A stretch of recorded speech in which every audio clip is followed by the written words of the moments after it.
Shalom Bapak Ibu Saudara-saudari yang terkasih dalam Tuhan kita Yesus Kristus. Puji Tuhan, kita bisa sama-sama berjumpa dalam renungan embun pagi ini. Kita akan bersama-sama belajar tentang sebuah kebenaran firman Tuhan yang akan menolong kita untuk tetap mengandalkan Tuhan di sepanjang kehidupan ini. Untuk itu, mari kita berdoa. Tuhan, firman-Mu adalah murni, sebuah pelita di kala gelap dan tongkat di dalam kehidupan kami. Firman-Mu kekuatan bagi orang-orang yang berlindung padamu. Pada pagi ini ya Tuhan, kami akan membaca dan merenungkan firman-Mu. Bersabdalah ya Tuhan, Roh Kudus-Mu diam dalam hati kami, yang olehnya mata kami dibuka, telinga kami dibuka untuk mendengar dan melihat warta keselamatan-Mu di dalam jalan kehidupan yang akan kami lalui. Jagalah jiwa dan raga kami agar tidak tergoda oleh keinginan duniawi. Ya Tuhan, firman-Mu menyegarkan, baharuilah kami dengan firman-Mu ini yang akan kami renungkan. Amin. Oleh karena itu, mari kita bersama-sama membuka firman Tuhan dari Kisah Para Rasul pasal 21 ayatnya yang ke-27 hingga ayatnya yang ke-36. Kisah Para Rasul pasal 21 ayatnya yang ke-27 hingga ayatnya yang ke-36 berbunyi demikian. Paulus ditangkap. Ketika masa 7 hari itu sudah hampir berakhir, orang-orang Yahudi yang datang dari Asia melihat Paulus di dalam bait Allah. Lalu mereka menghasut rakyat dan menangkap dia, sambil berteriak, "Hai orang-orang Israel, tolong, inilah orang yang di mana-mana mengajar semua orang untuk menentang bangsa kita dan menentang hukum Taurat dan tempat ini. Dan sekarang ia membawa orang-orang Yunani pula ke dalam bait Allah dan menajiskan tempat suci ini. Sebab mereka telah melihat Trofimus dari Efesus sebelumnya bersama-sama dengan Paulus di kota. Dan mereka menyangka bahwa Paulus telah membawa dia ke dalam bait Allah.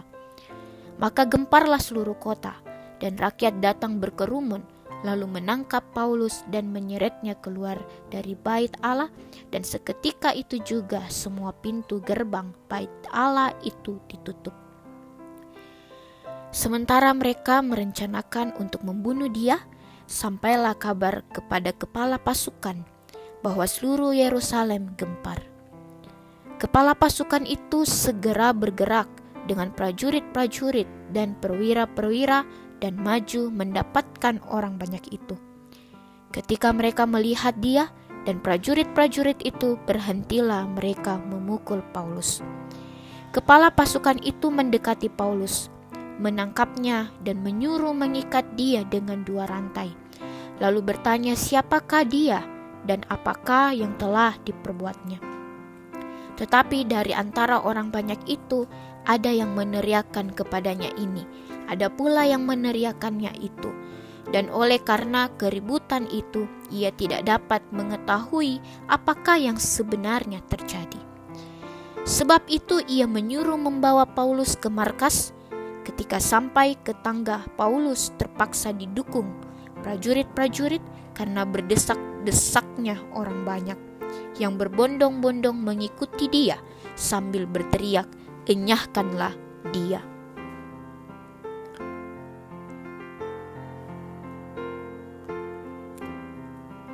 Tema perenungan kita pada pagi hari ini yaitu menderita bagi Kristus. Ketika memutuskan untuk mengikuti Yesus, bukanlah hal yang mudah dan nyaman. Yesus dengan jelas menjelaskan bahwa ketika memberi diri untuk mengikutnya, maka yang dilakukan yaitu menyangkal diri, memikul salib, dan mengikuti dia.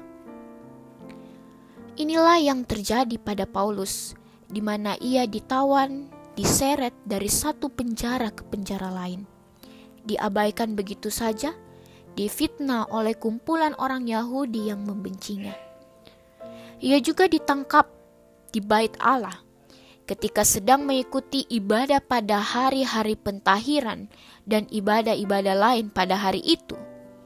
Yang di Bait Allah di mana seharusnya ia terlindung seperti di dalam tempat kudus, ia dengan cara yang teramat kasar dikepung oleh orang-orang yang berbuat sekuat tenaga, mencampurkan darahnya dengan korban-korban persembahannya.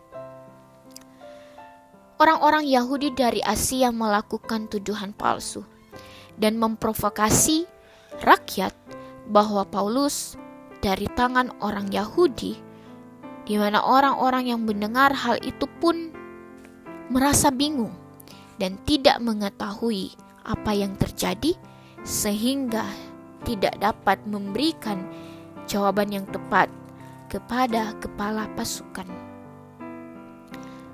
Ada 3 hal yang dapat kita lihat dari pembacaan kita pada pagi hari ini, yaitu pertama, ketidakbersalahan tidak bisa dijadikan sebuah tameng untuk melawan fitnah dan tuduhan palsu.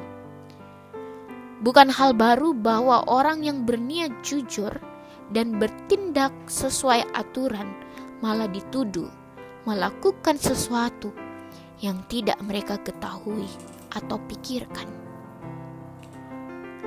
Yang kedua orang fasik menggali kejahatan dan pergi jauh mencari bukti-bukti dari tuduhan-tuduhan mereka yang palsu, seperti yang dilakukan oleh orang-orang itu. Seperti itulah sifat orang fasik yang selalu berpikir dapat membenarkan diri dalam kegemaran-kegemaran mereka yang paling biadab melawan orang-orang mulia di bumi. Selanjutnya yang ketiga, hal biasa bagi orang yang penuh kebencian untuk selalu mengada-ngada suatu melawan orang bijak dan baik.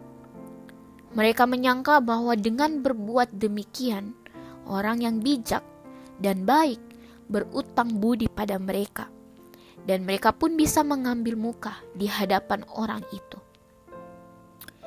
Sahabat yang dikasihi Tuhan, Paulus telah berusaha untuk tetap menunjukkan niat baiknya, tetapi tetap mendapatkan perlawanan dari beberapa kumpulan orang yang tidak menyenanginya. Dari kisah hidup Paulus dapat disimpulkan bahwa mengikuti Kristus tidak akan selalu mudah. Akan ada perkara-perkara yang sulit untuk dapat dipahami dan diterima.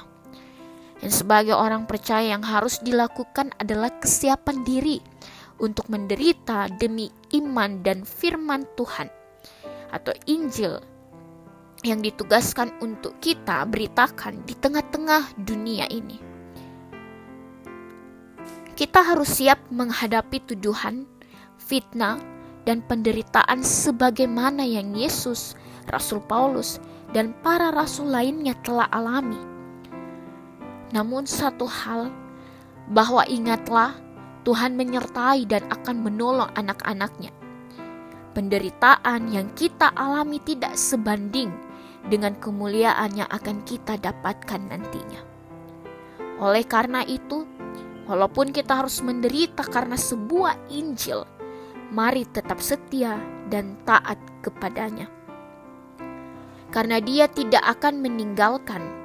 Karena ketika seseorang Kristen menunjukkan keselarasan antara iman dan perbuatannya, maka ia akan semakin diteguhkan oleh Injil Yesus Kristus. Keberanian dalam memberitakan Injil menjadi penyemangat dalam tugas pemberitaan Injil kita di masa kini. Demikian juga konsistensi kita terhadap keadilan, perlawanan terhadap dosa, dan ketidakbenaran akan turut membuktikan kepada masyarakat di sekitar kita bahwa Injil Yesus Kristus yang kita percayai itu adalah sungguh benar dan berkuasa. Jika umatnya tidak takut untuk menderita demi Tuhan, itu berarti memiliki suatu senjata yang dapat digunakan untuk bertahan melawan musuh dan untuk melindungi dalam kehidupan dunia yang fana dan penuh dengan dosa.